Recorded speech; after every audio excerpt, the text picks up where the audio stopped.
There is no doubt WA's taxi industry is in desperate need of major reform. The congested streets of Perth are crying out for more transportation options.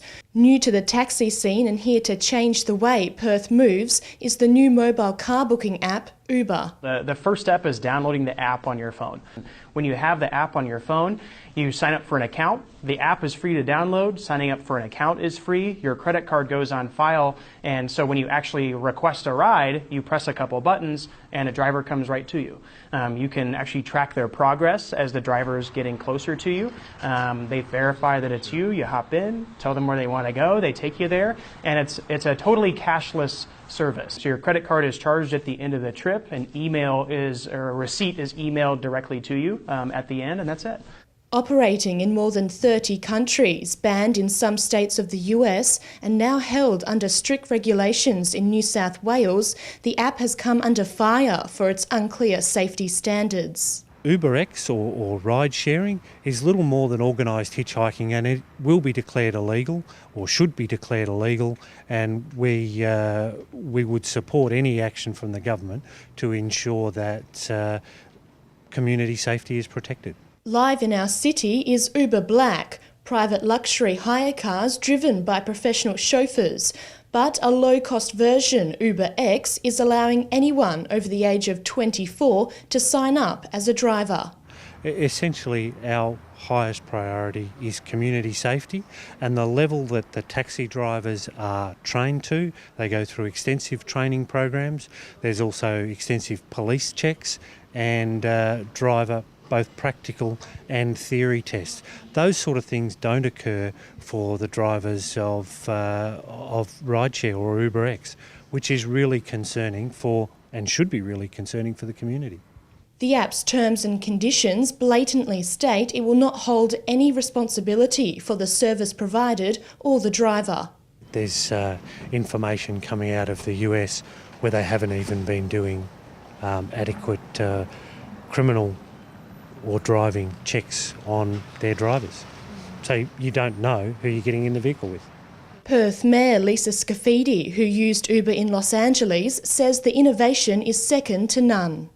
And you get in the taxi, you use the service, you get out of the taxi within a minute, you have a fully covered receipt sent to your email. The receipt shows you the map of the route you have taken. It gives you the registration, name of the driver, a phone number should you have left anything in that car. So I can't think of anything more proficient and professional that's currently operating in the taxi industry. Uber has been wanting to launch in Perth for some time after it started operations in Sydney at the end of 2012. It comes at a time where Perth's taxi industry has fallen head over heels.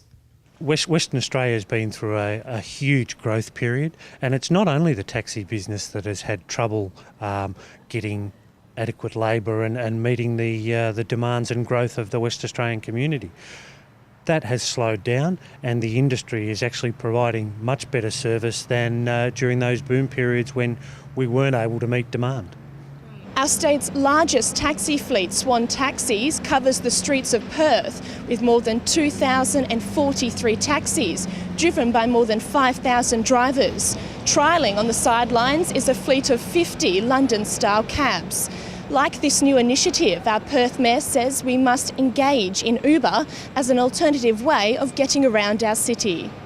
Well, from what I've read, the Minister is looking at the legalities of the service and, that might yet play out.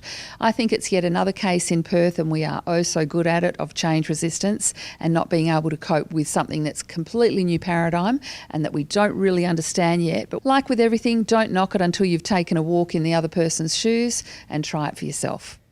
The Taxi Council warns an even playing field must be met to maintain healthy competition within the industry.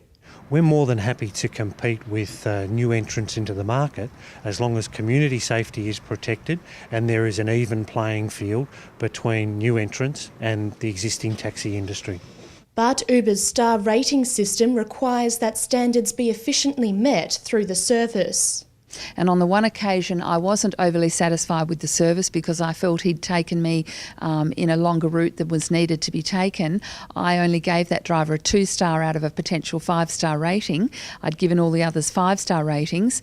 I was so surprised. I got an email back from Uber head office saying what was wrong with the service. We need to know to improve our service constantly. I got a $5 credit to my bill for inconvenience incurred, and they said they would look into the details of that driver. So I think the standards are there. Confident in our existing taxi model, the council says they will keep improving services that Uber doesn't provide for. Part of the existing taxi service is the extensive backup that is provided by the taxi dispatch companies here in Western Australia. There is lost property, there is a complaints process. They're available on the telephone 24 hours a day, 7 days a week. Not everybody is a smartphone user, and the Uber is basically only available to smartphone users, where we have a much broader responsibility to the community and people with a disability, where we service their needs as well. And I think that's a really important thing for the taxi industry moving forward.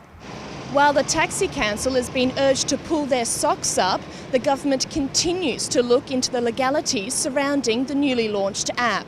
This is Georgia Raven reporting for Undercurrent.